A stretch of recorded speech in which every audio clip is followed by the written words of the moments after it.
Hello, George. Ah, Berno. Hi, George how are Sperm you? speaking. Yes, hi. Yes, I'm good. Quite excited to see what's going to happen with all our shifting plans that will now finally materialize.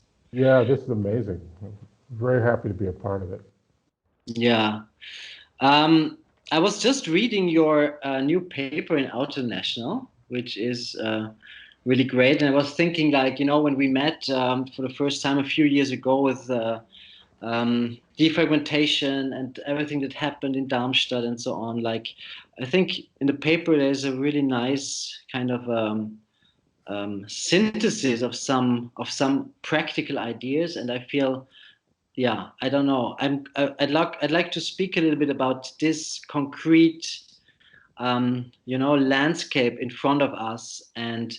Um, what we can do to contribute to some structural change that goes beyond um, tokenism and the respective ways different players within this micro world of contemporary music can contribute to that shift and transformation.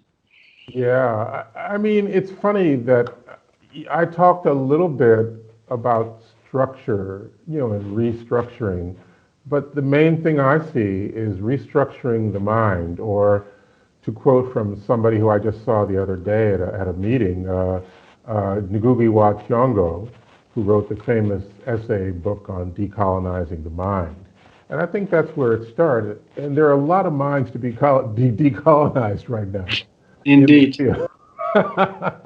So a lot of what I've been concentrating on is uh, a change of consciousness, because if you don't change the consciousness, I mean, there is a theory that there's a cognitive dissonance theory that if you change behavior, then that changes consciousness. But so I think we have to work in both ends. So if we could change the consciousness so that people are much more aware of a much larger and much more diffuse notion of contemporary music than what's been happening thus far, then people will move in that direction.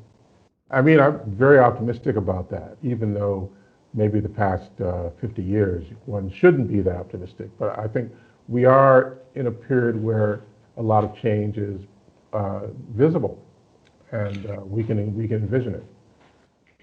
I feel the same. I feel the same. I think, talking from the side, like as somebody working for an institution, that is a very particular position because of obviously it's not identical. My personal work, my political work, and so on with the institution itself. But obviously, institutions are places where um, shifts can be amplified and can have a big impact on that change of consciousness and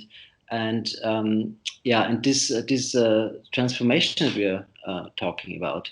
Um, Yeah, I because it's funny because being part of a pretty big institution myself, that is Columbia University, um, I started to see in my academic career the possibility of taking an Archimedes-like stance toward working with institutions. That is to say, having a place to stand and getting the lever ready. So, in that sense, I find that being a part of that institution, I'm often finding ways and partners to try to create that decolonized situation, and not just in music either, because I'm learning from, the social sciences, the humanities, as well as the arts, and from both itinerant and institutional forms of activism. So all of that sort of uh, takes all that as sort of a larger staging ground from which we can find allies, find new networks, and forge new networks in order to make these things happen. So that it's not just when I think people sometimes talk about tokenism. Well, no, you can be isolated. That's a different kind of tokenism. So you need to sort of look around and see who else is trying to do these things across the different fields we're engaged with. absolutely, and I also think as all as The questions that are popping up, for example, in the context of our project, both the panels in Vico and the concert in with Ensemble Modern in the Kammermusiksaal of the Philharmonie, these questions are touching many aspects of life that are not rendered visible within the framework of music or the musical world. And therefore, I feel often it is really about finding alliances, allies, people who share certain values and views, so that because decolonization is not limited within the realm of the visible, right?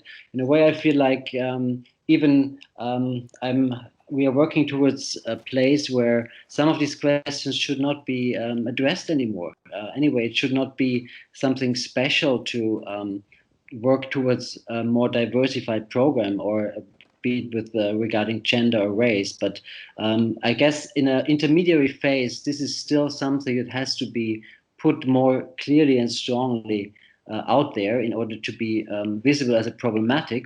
And from that on, hopefully, one can move into a changed, habit and changed sense of what belongs into this world and which parts of the world are part of the music, contemporary music environment.